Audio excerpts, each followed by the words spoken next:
Barcelona oo jugun ka soo gaartay dhamaystirkii Lionel Messi iyo waftiga ka socda Sacuudi Carabiya oo ku sugan magaalada Paris oo la ogaaday oo warbixina muuqaalkeena ku eegi doono ee soo daawade qorshaha kooxda Barcelona ay ahaa in dib u seexato xidig reer Argentina ee Lionel Messi ay u muuqataa in uu burburay oo ku qoosteen laacibkaani sababtoo ah waxa magaalada Paris wadanka Faransiiska u duulay wafti ka socda wadanka Sacuudi Carabiya oo qorshoodu yahay inay dhamaystiraan heshiiska Lionel Messi oo ku tagayo Sacuudi Carabiya.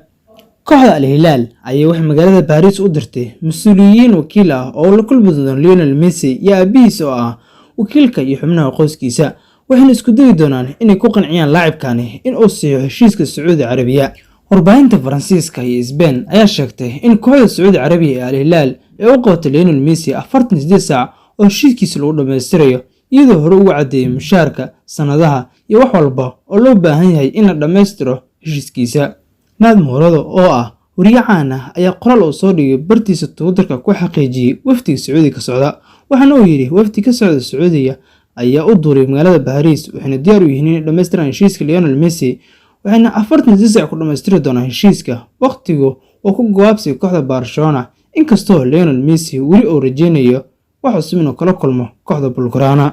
Al Hilal ayaa si aad u riixaysa heshiiska Lionel Messi ee record jabiska waxaana muddo 2 sano ay sii doonaan mushaar gaaraya 500 oo euro. Si walba ha ahaatee kooxda ka dhisan wadanka Sacuudi Carabiya ee Al Hilal ayaa waxa ay doonaysaa 48 saac ee soo socda inay ku dhawaaqdo heshiiska Lionel Messi waana mid dhibaato ku ah kooxda Barcelona.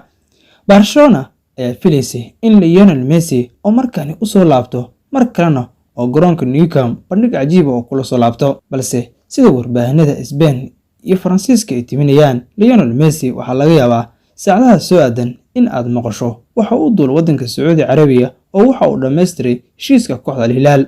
Messi isagu xitaa waxa uu doonayaa in uu qayb ka sii ahaado qaaradda Yurub balse kooxda Barcelona ayaa waxa haysata xaalad dhaqaale xumo waana mid keenaysa in Messi uu aado wadanka Sacuudi Carabiya una ciyaaro kooxda Al Hilal.